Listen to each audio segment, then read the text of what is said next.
Good morning, boys and girls. This week we will be reading a book called At Work with Mom.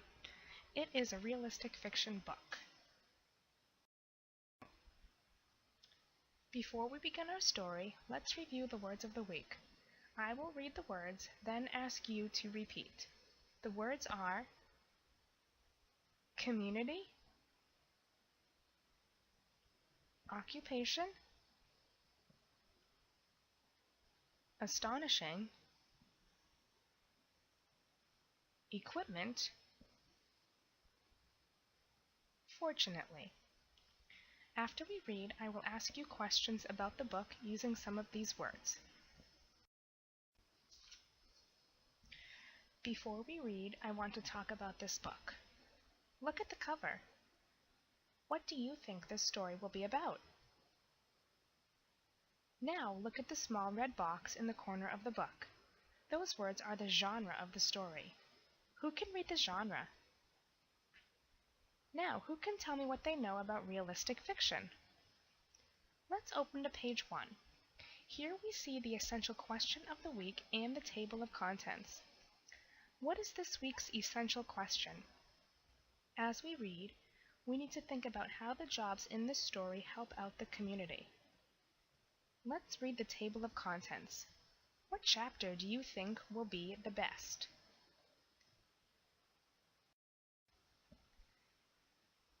Now open to page 2. Let's whisper read chapter 1 to learn about the characters and setting in our story. Now let's talk about chapter 1. Who are the characters? What is Mom's occupation? Where are Jen and her mom going? Turn to page 4. Let's whisper read chapter 2 to find out about what Jen and her mom do at the office.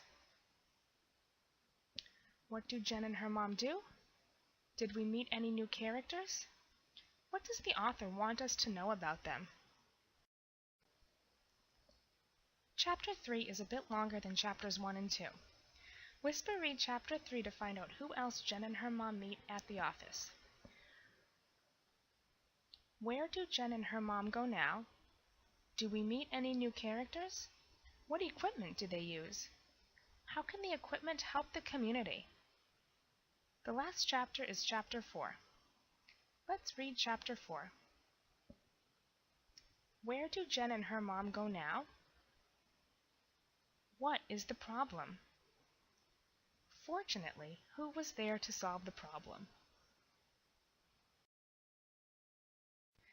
Now let's talk about the story. How can you tell that At Work with Mom is realistic fiction? Let's retell the story by taking turns. First, who can tell me what happened in chapter 1? Now, what happened in chapter 2? Then what happened? Finally, how did the story end?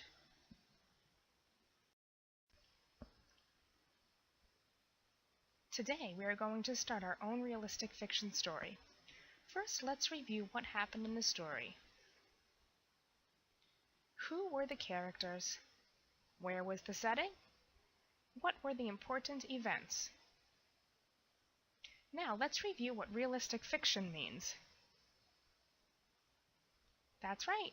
It is a story with made-up characters and events that could happen in real life. Jen's mom is a doctor.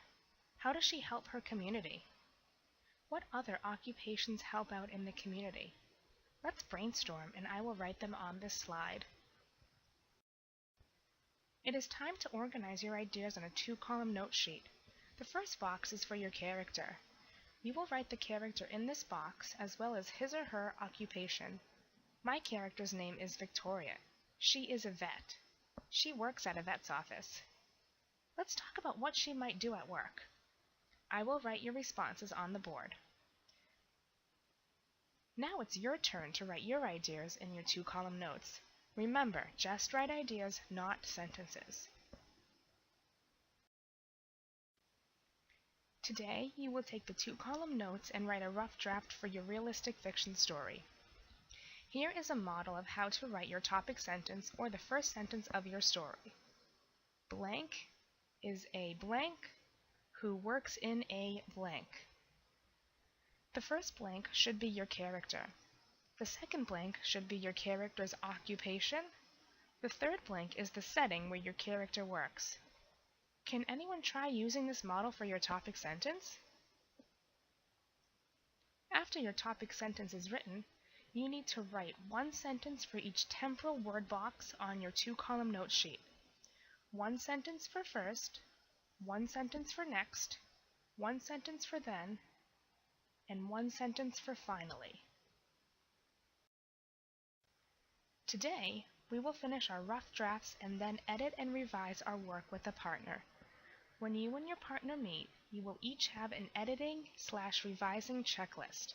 Be sure to check for capital letters at the beginning of each sentence, finger spacing between words, periods at the end of each sentence, and interesting details.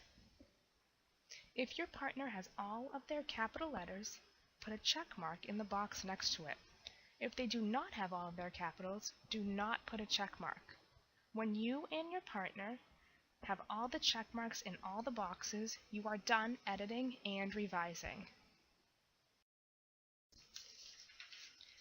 Today, we will write the final draft of our story. Use your rough draft and the editing checklist to help you. After you are finished, you can illustrate your work.